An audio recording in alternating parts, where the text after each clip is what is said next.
অভিষেককে ইলেকশনের আগে গ্রেপ্তার করব, কেন কি করেছে দেখেছেন তো? আগামী লোকসভা নির্বাচনের আগে অভিষেক বন্দ্যোপাধ্যায়কে গ্রেপ্তার করা হতে পারে, এমনই বার্তা এসেছে মুখ্যমন্ত্রীর মোবাইলে। এই খবর জানালেন মমতা বন্দ্যোপাধ্যায় নিজেই। 28 আগস্ট তৃণমূল ছাত্র পরিষদের প্রতিষ্ঠা দিবস উপলক্ষে বক্তব্য রাখতে গিয়ে রীতিমতো এই বিস্ফোরক তথ্য পেশ করেন রাজ্যের মুখ্যমন্ত্রী মমতা বন্দ্যোপাধ্যায়। মমতা এদিন বলেন, এত প্রতিশোধপন্থী সরকার আমি আগে কখনো দেখিনি। সেদিন আমার ফোনে একটা মেসেজ পাঠিয়েছে, অভিষেককে নাকি ভোটের আগে গ্রেপ্তার করে নেবে। এরপরে লিপস অ্যান্ড বাউন্স প্রসঙ্গ উঠে আসে মমতার ভাষণে। তিনি বলেন, ওদের কম্পিউটারে যা ছিল নিয়ে নিয়েছে, কাউকে না জানিয়ে ইচ্ছামতো কাজ করেছে, বাইরে থেকে ফাইল ডাউনলোড করে কম্পিউটারে ঢুকিয়ে দিয়েছে। ইডির উদ্দেশ্যে মমতার বক্তব্য, তোমরা যদি কম্পিউটারে ওস্তাদ হও, আমরা ওস্তাদ। ঠিক তথ্যটি বার করে নিয়েছি, আমরা ঠিক বুঝতে পেরেছি তোমরা ওই ফাইল ডাউনলোড করেছো। তারপর থানায় ডায়েরি করা হয়েছে, যিনি ডায়েরি করেছেন তাকেও গ্রেপ্তার করে নেবে বলেছে। সকলকে গ্রেপ্তার করতে করতে একদিন জেলটা তোমাদের লোকেই ভরে যাবে।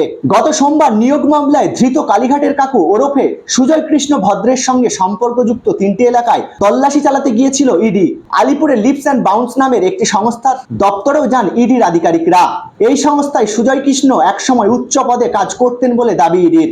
সংস্থায় প্রায় 18 ঘন্টা তল্লাশি চালানো হয়। ইডি চলে যাওয়ার পর সংস্থার এক কর্মী চন্দন বন্দ্যোপাধ্যায় থানায় অভিযোগ দায়ের করেন। ইডি তাদের কম্পিউটারে 16টি অচেনা মাইক্রোসফট এক্সেল ফাইল ডাউনলোড করে গিয়েছে বলে অভিযোগ করেন তিনি। এই অভিযোগের ভিত্তিতে তাদের অফিসে যান লালবাজারের তদন্তকারীরা। 2টি কম্পিউটার বাজেয়াপ্ত করা হয়েছে। সোমবার সুজয়ের সঙ্গে সম্পর্ক আছে এমন আরো 2টি জায়গায় তল্লাশি চালিয়েছিল ইডি। দক্ষিণ 24 পরগনার বিষ্ণুপুরে একটি প্রকল্প এলাকা এবং লি রোডে সুজয় কৃষ্ণের মেয়ে এবং জামাইয়ের ফ্ল্যাটে গিয়েছিলেন ইডি আধিকারিকেরা। একযোগে 3 জায়গায় তল্লাশি শুরু হয়। তল্লাশি অভিযানের পর লিখিত বিবৃতিতে ইডির দাবি, লিপস অ্যান্ড বাউন্স প্রাইভেট লিমিটেডের চিফ এক্সিকিউটিভ অফিসার তৃণমূলের সাংসদ অভিষেক বন্দ্যোপাধ্যায়। সঙ্গে লেখা হয়েছে 2012 থেকে 14 সাল পর্যন্ত ওই সংস্থার ডিরেক্টর পদে ছিলেন অভিষেক। তিনি যে এই সংস্থার সঙ্গে যুক্ত মেয়র রোডের সভা থেকে মমতা এক প্রকার তা নিশ্চিত করেই দিলেন। অভিষেক নিজের সংস্থা সম্পর্কে একই কথা বলেছেন। তবে অভিষেকের গ্রেপ্তারির খবর শোনার পর তৃণমূল যে চাপে তার বলার অপেক্ষা রাখে না। আমায় কালকে একজন মেসেজ দিচ্ছে, অভিষেককে ইলেকশনের আগে গ্রেপ্তার করব, কেন কি করেছে দেখেছেন তো?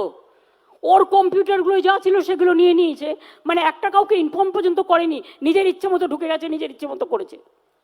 তারপরে কতগুলো ফাইল নিজেরা তৈরি করে নিয়ে গেছে, নিয়ে গিয়ে সেগুলো ঢুকিয়ে দিয়েছে।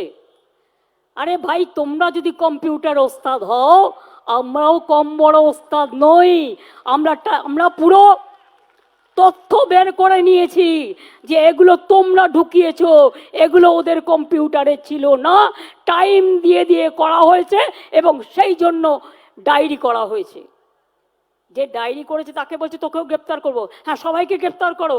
একদিন সবাইকে গ্রেপ্তার করতে করতে দেখবে জেলটা তোমাদের নিয়ে ভরে গেছে। জীবনে কবে রাজনীতি করলে? ভারতবর্ষটা জানলে কবে? একমাত্র গুজরাটে রাজনীতি করে সারা ভারতবর্ষে ছড়ি ঘোরাচ্ছ। আর আমি তো 7 বার এমপি হিসেবে জিতেছি সিপিএম এর আমলে। আমি তো 5টা ডিপার্টমেন্টের কেন্দ্রের মন্ত্রী হয়েছি, রেলের মন্ত্রী 2 বার হয়েছি, কোল মাইন্সের মন্ত্রী হয়েছি, ইউথ স্পোর্টসের মিনিস্টার হয়েছি, উইমেন চাইল্ডের মিনিস্টার হয়েছি, 3 বার চিফ মিনিস্টার হয়েছি। আমি দেশটাকে ভালো চিনি, তোমরা দেশটাকে চেনো না, দেশটাকে জানো না। তাই মনে রাখবে, বৈচিত্র্যের মধ্যে ঐক্য। একই বৃন্তে 2টো কুসুম, হিন্দু মুসলমান। একই বৃন্তে 2টো কুসুম, বাঙালি রাজবংশী। একই বৃন্তে 2টো কুসুম, শিখ আর খ্রিস্টান। একই বৃন্তে 2টো কুসুম, মতুয়া এবং নমশূদ্র। একই বৃন্তে 2টো কুসুম, এসসি এবং এসটি। আমরা সবাইকে নিয়ে চলি।